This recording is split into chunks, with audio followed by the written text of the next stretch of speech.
If you wake up every day expecting life to fall apart, you're already programming your brain to fail before you even step out of bed. Your mindset is like a steering wheel. It determines which way your life goes. If you grab that wheel with fear and doubt, you'll swerve off the road every single time. But if you grip it with belief and expectation, you start navigating toward opportunities instead of obstacles. Life doesn't hand you what you deserve. It hands you what you believe you can have. If you believe that nothing ever works out for you, your actions will line up with that belief. You won't apply for the promotion because you think they'll say no. You won't start the business because you assume it'll fail. Your mindset already shut the door before you even knocked. On the flip side, when you believe everything works out, you walk differently. You stand taller. You try harder. You don't stop at the first sign of resistance because you've already decided that somehow, some way, this will turn in your favor. You carry yourself like success belongs to you, and people respond to that energy. Think about the people who inspire you most. They didn't get there because their lives were easy. They got there because their mindset refused to bow down to what they saw in the moment. They spoke possibility in the face of impossibility. They kept moving forward when everyone else stopped. You don't control everything in life, but you do control your perspective. You get to decide if you'll let the storm drown you or if you'll believe that rain is watering the seeds of your future. One mindset keeps you stuck, the other pulls you forward. When you shift your mindset, you start seeing problems as puzzles instead of punishments. You stop asking, "Why me?" and start saying, "Watch me." You begin to recognize that life isn't happening to you, it's happening for you. A negative mindset will always find a reason to quit, but a positive one will always find a reason to keep going. The difference between the two is not the situation, it's the lens you're looking through. So, before you step into your day, check your mindset. Are you carrying defeat or are you carrying destiny? Because your mindset shapes your reality, and your reality will never rise above your expectations. Faith is not just an idea, it's an exercise. You don't build faith by sitting on the couch saying, "I hope things get better." You build faith by stepping out even when you don't know how it's going to end. Every time you take a risk, every time you trust in the dark, every time you keep going when logic tells you to quit, you're strengthening that muscle. Think about when you go to the gym. The first time you pick up the weights, it feels heavy. You shake, you struggle, you wonder if you can even finish the set. But the more you lift, the stronger you get. Faith works the same way. At first, it feels uncomfortable to trust what you can't see, but the more you lean into it, the more it becomes second nature. You don't need faith when everything's perfect. You need faith when the bank account is low, when the diagnosis is bad, when the door slams shut. That's when your faith muscle kicks in and says, "I don't know how, but I know it's going to work out." That's not denial, that's determination. The challenge is most people only use faith when it's convenient. They pull it out like an umbrella when it starts raining and then throw it back in the closet when the sun comes out. But faith isn't seasonal. It's supposed to be your lifestyle. You carry it every day, whether it's storming or shining. When you practice faith, you start living with confidence in uncertainty. You don't need all the answers because you trust the process. You don't need every detail because you know the outcome is already working for your good. That's freedom, walking through life without being chained to fear of the unknown. Faith will make you do things that don't make sense to other people. It'll make you start the business when everyone else is quitting. It'll make you give when you don't feel like you have enough. It'll make you stand tall when others are bending under pressure. And here's the truth. Faith doesn't eliminate the fight, but it guarantees the finish. It doesn't erase the storm, but it assures you that you'll make it to the other side. Faith is not pretending the mountain isn't there. It's believing you'll climb it anyway. So every time life pushes you, push back with faith. Every time fear whispers, shout louder with belief. Faith is your muscle, and the more you use it, the stronger you'll be when life tries to break you. Fear is like an uninvited guest that sneaks into your living room and makes itself comfortable on the couch. The problem is, too many of us start feeding it. We give it snacks, we keep it entertained, we let it sleep over. You've been babysitting fear, treating it like it belongs in your house, when all it's been doing is robbing you of courage. Fear doesn't show up empty-handed. It brings excuses with it. It tells you why you can't, why you shouldn't, why you're not ready. It tells you everybody will laugh at you, that you'll fail, that you're not geese, and ood enough. And if you listen to it long enough, you start repeating its voice like it's your own. The truth is, fear is a liar. Fear magnifies what might go wrong, but it never tells you what could go right. Fear exaggerates the danger, but it hides the possibility. Fear makes the obstacle look 10 times bigger than it really is, because it knows if you saw the truth, you'd have the courage to move.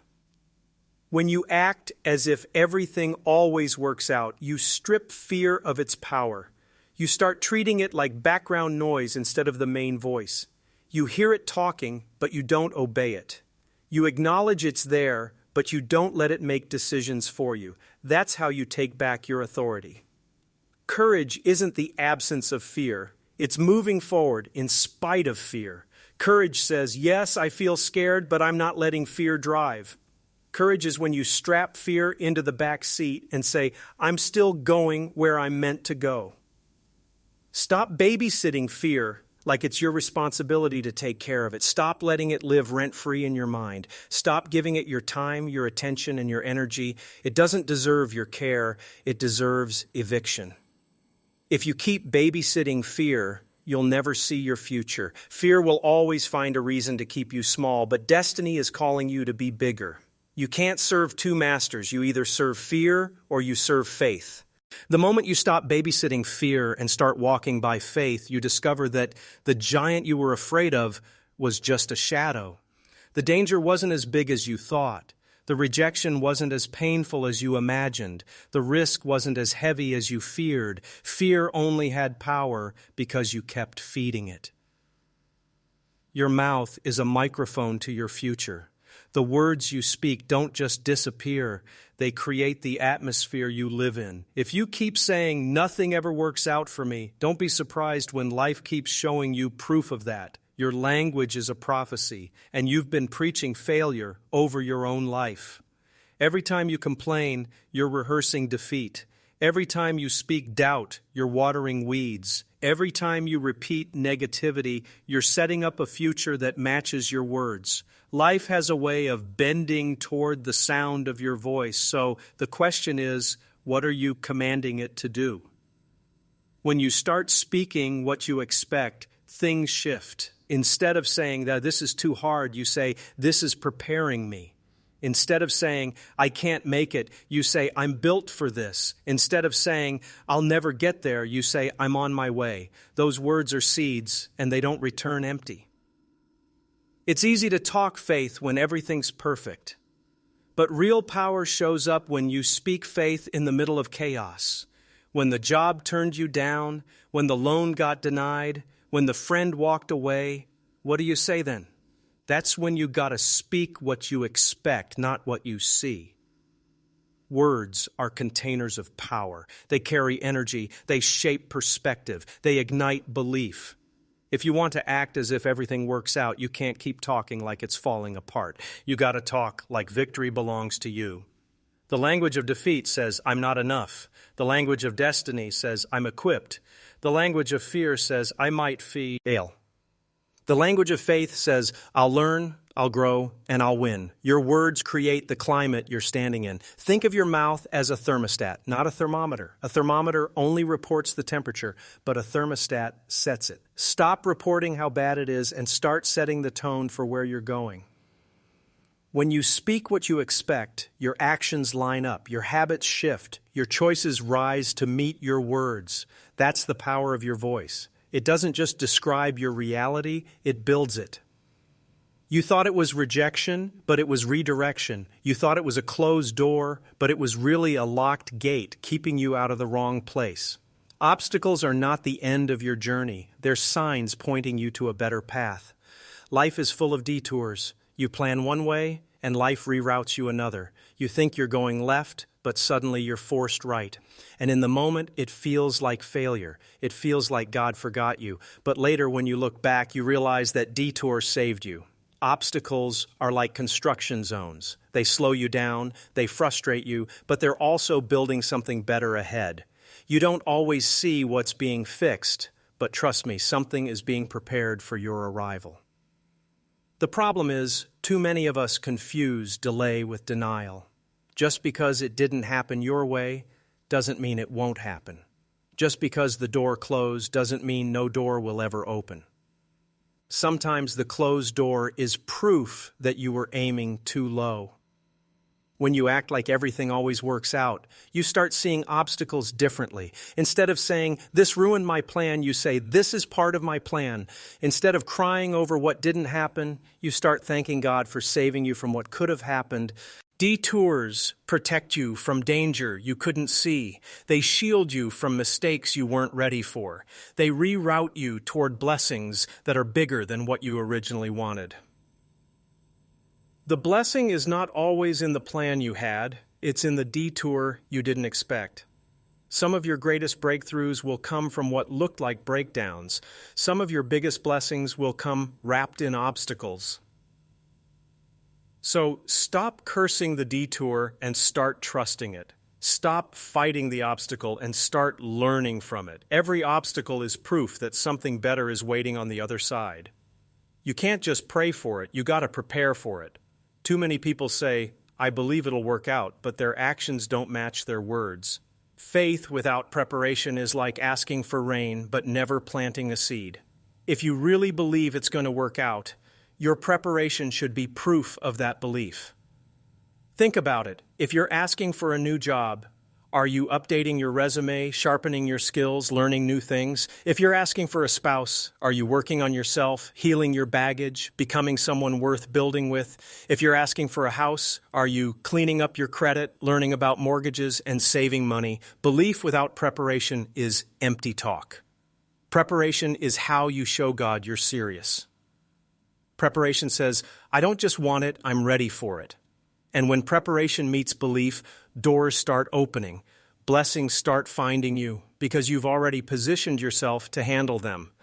Most people want the opportunity but aren't ready for the responsibility. They want the spotlight but haven't prepared their character. They want the stage but haven't rehearsed their message. If life gave it to you before you were ready, it wouldn't bless you, it would break you. When you prepare, you build capacity. You expand your ability to handle more. You grow into the version of yourself that can carry what you've been asking for. That's why sometimes it takes longer than you want, because preparation is shaping you. If you truly believe everything works out, you won't sit back and wait. You'll move like it's already on the way. You'll organize your schedule, practice your craft, and align your habits. Belief sets the vision, but preparation sets the foundation. It's not enough to dream. You got to discipline yourself for that dream. Dreams without preparation stay in your imagination, but dreams with preparation step into reality. So stop waiting for the right time and start preparing now. The blessing won't wait for you to catch up. When belief and preparation collide, that's when breakthrough shows up. Pain has a way of convincing you it's permanent. When you're in it, it feels like it'll never end. But pain is a liar. It's temporary, it's seasonal, it's passing through. You can't make permanent decisions based on temporary pain. Too many people quit in the middle of their storm. They throw away their dream because the pressure got heavy. They walk out of relationships that could have healed because the hurt felt too strong. But if you act like everything always works out, you understand that pain is just a chapter, not the whole story. Pain is proof that something is growing. Think about working out. The soreness you feel isn't punishment, it's progress. That's your body saying, we're getting stronger. Life works the same way. Pain is often the indicator that growth is happening behind the scenes. The trick is to stop magnifying pain and start managing it. Stop telling yourself, this is too much, I can't handle it. Instead, tell yourself, this is shaping me, this is stretching me, this is strengthening me. Pain will try to fool you into thinking you're losing, when really you're leveling up. It wants you to see the pressure but miss the progress. Don't fall for it. Trust that even in pain, things are aligning for your good. Every scar has a story, and every story carries strength. The pain you're carrying today will be the testimony that lifts someone else tomorrow. That's why you can't give up in it. You're not just carrying it for yourself, you're carrying it for someone else's breakthrough too. When you accept that pain is temporary, you stop resisting it and start learning from it. You let it teach you resilience, patience, and endurance. You let it refine you instead of ruin you. So don't let temporary pain make you think the promise is gone. The pain is proof that you're on the right track and the process is working in your favor. You can't carry a belief that everything works out if your circle is filled with negativity. People's energy is contagious.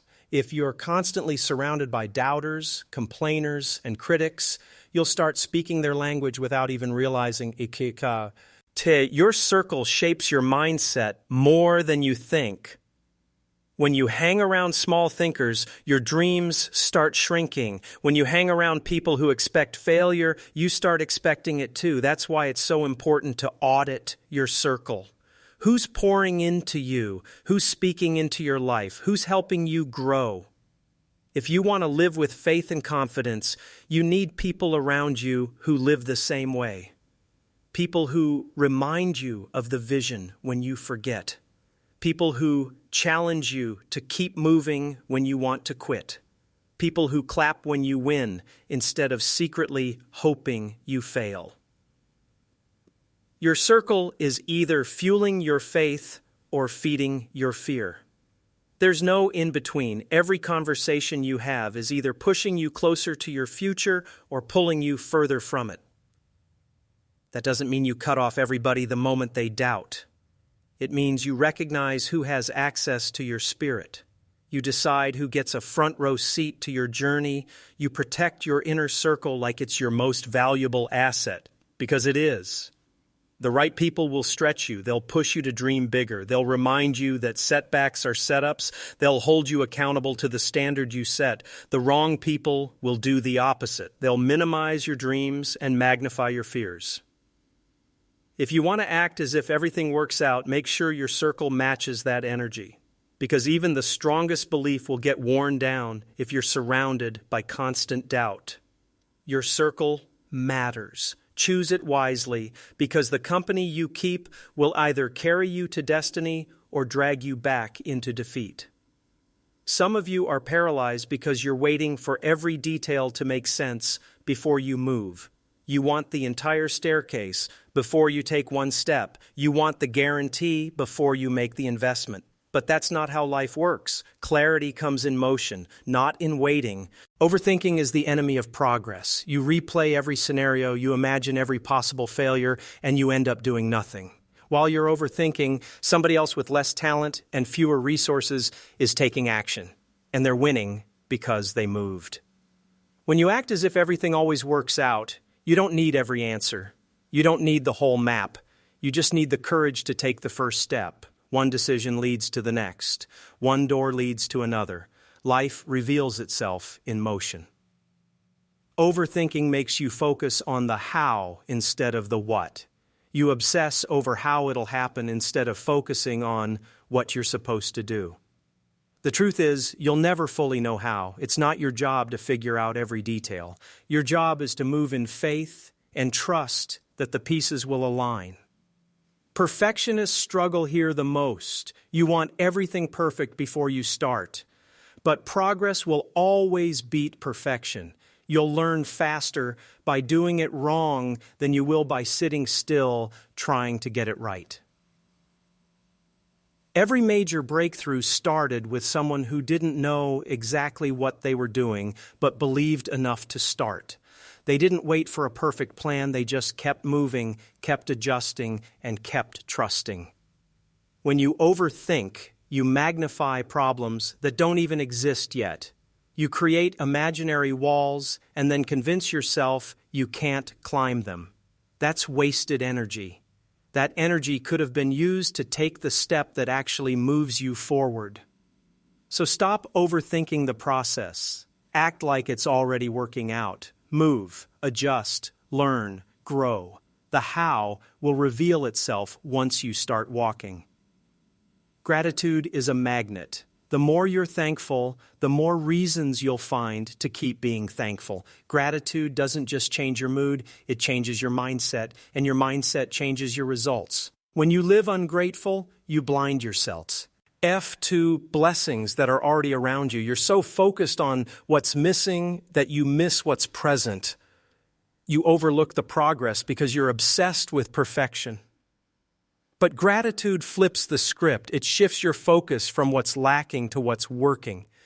It reminds you that even in the struggle, you're still standing. Even in the trial, you've still got breath in your body.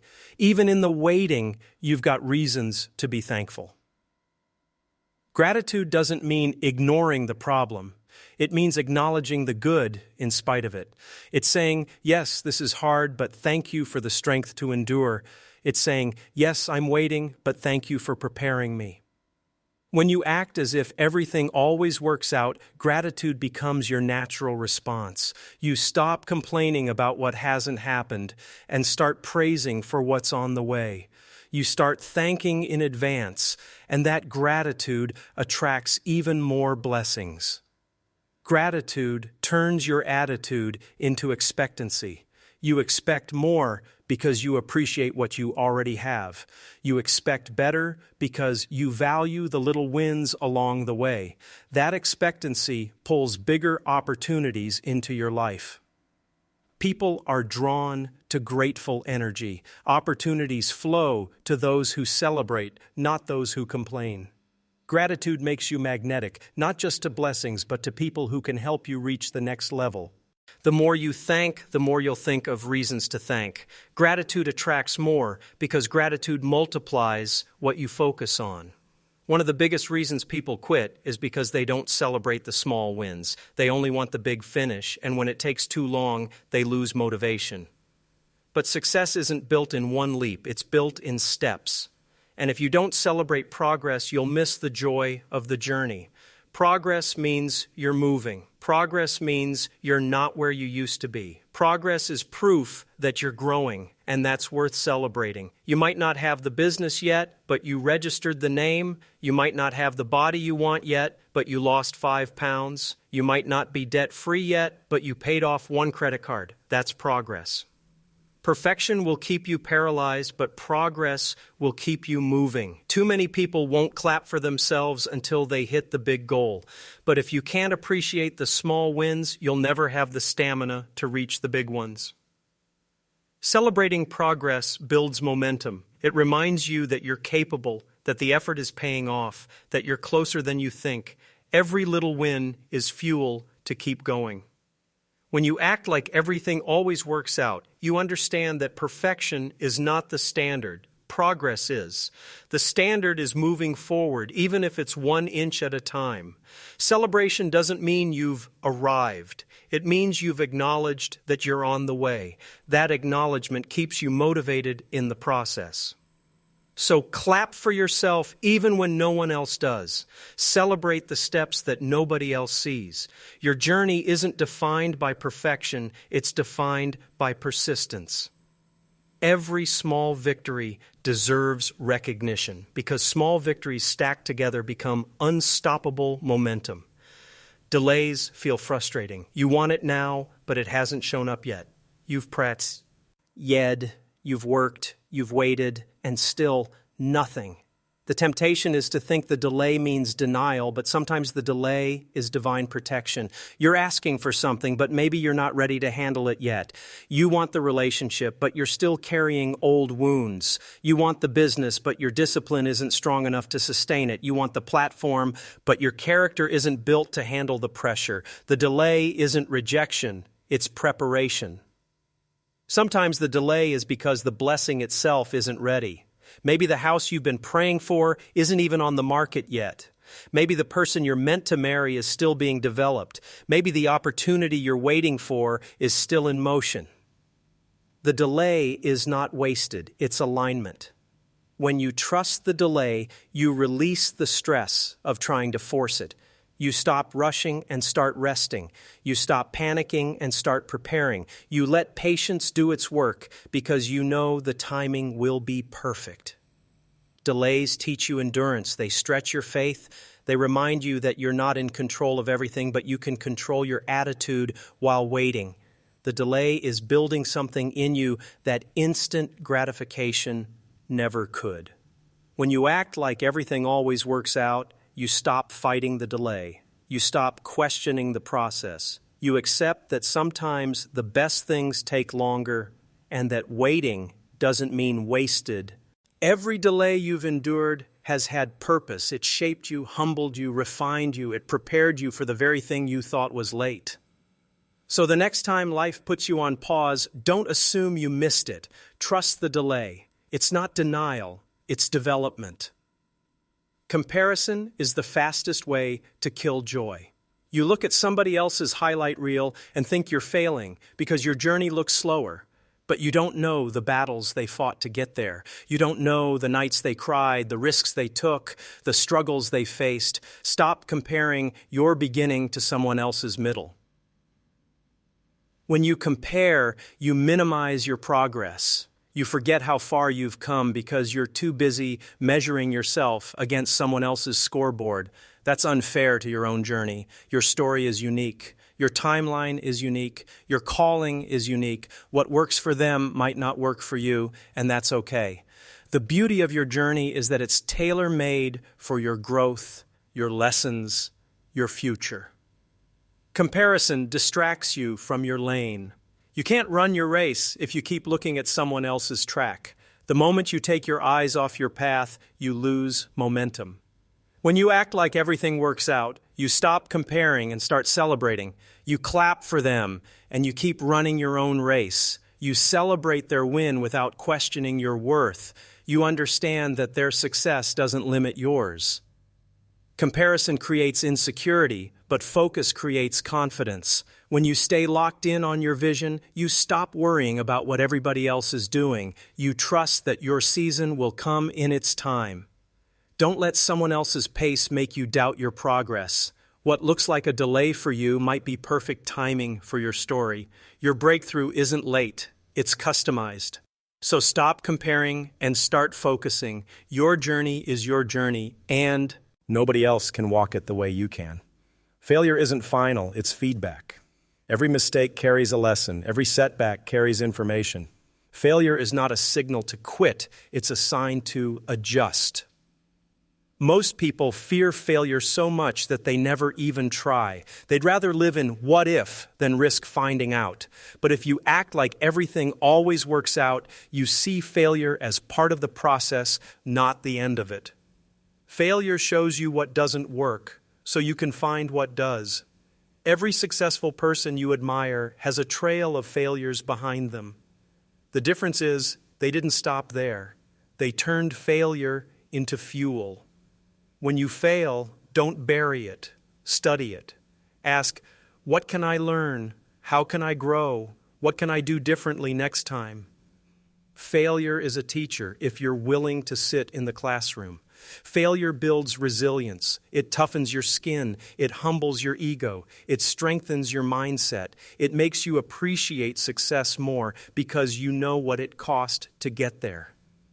The fear of failure paralyzes, but the use of failure energizes. One keeps you stuck, the other pushes you forward. You decide which one you live with. When you use failure as fuel, you stop being afraid of it. You start taking risks, knowing that even if it doesn't work out, you'll learn something valuable. Failure is not the opposite of success. It's the pathway to it. Every failure is proof that you tried, and trying is the only way to win. Peace is priceless, and yet we give it away too easily. We let negativity invade our mind. We let drama drain our energy. We let chaos set up camp in our spirit. But if you want to live like everything always works out, you've got to guard your peace like it's treasure. Protecting your peace means setting boundaries. It means saying no when something disturbs your spirit. It means limiting access to people who thrive on negativity. Not everyone deserves a seat at your table, especially if they bring nothing but chaos. Your peace is your power. When your mind is calm, your decisions are clear. When your spirit is settled, your faith is strong. When your emotions are balanced, your energy is focused. Lose your peace and you lose your strength. Protecting your peace also means managing your inputs. What are you feeding your mind? What are you watching, listening to, scrolling through? If it's constantly filling you with doubt, comparison, or negativity, you're poisoning your own peace. Peace doesn't just happen. You have to create it. You create it with routines, with discipline, with prayer, with self-care. You create it by removing what drains you and investing in what restores you. Don't feel guilty for protecting your peace. People will call you selfish, but you're not. You're responsible for your mental and emotional well-being. Protecting your peace is protecting your destiny. When you walk in peace, you carry a different energy. You're not easily shaken. You're not easily distracted. You're not easily broken. That's the strength of peace. It makes you unshakable in chaos. So guard it, value it, defend it. Because peace is the soil where belief grows, and without it, your faith won't survive. Your mind is powerful. If you can see it, you can pursue it. Visualization is rehearsal for reality. It's your spirit walking into the future before your body arrives.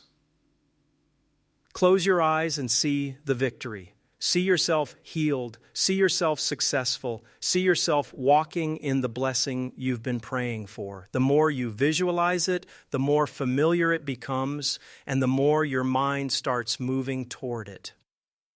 Athletes do this all the time.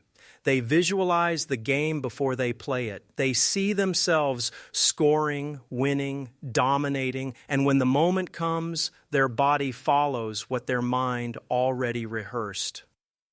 When you act like everything works out, visualization becomes a daily practice.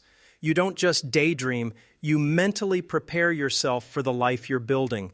You rehearse the blessing until it feels normal. Visualization shifts your confidence. You stop doubting if it can happen and start believing when it will happen. You walk into rooms like you belong there because you've already seen yourself in them. It also changes your behavior.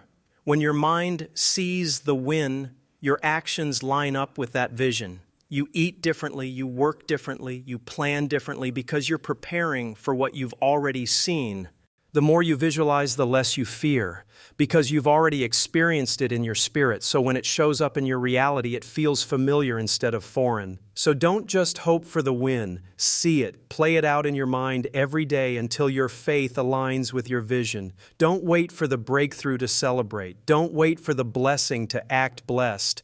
Don't wait for the promise to walk like it's yours. Live like it's already done. When you walk with that kind of expectancy, your whole energy changes. You stop stressing over what hasn't happened and start enjoying the process because you already know the outcome is in your favor. Living like it's already done means smiling when you don't feel like it. It means walking into rooms with confidence even when nobody knows your name. It means working hard as if the opportunity is already secured. Faith is not just believing. It's behaving like you already received it. It's aligning your habits, your words, your attitude as if the promise has already been delivered. People may not understand you. They'll think you're delusional. They'll say you're unrealistic. But you're not waiting for approval. You're acting as if everything always works out, because it does. When you live like it's already done, you attract the resources, the connections, and the opportunities that align with your belief. Your life bends toward your expectation.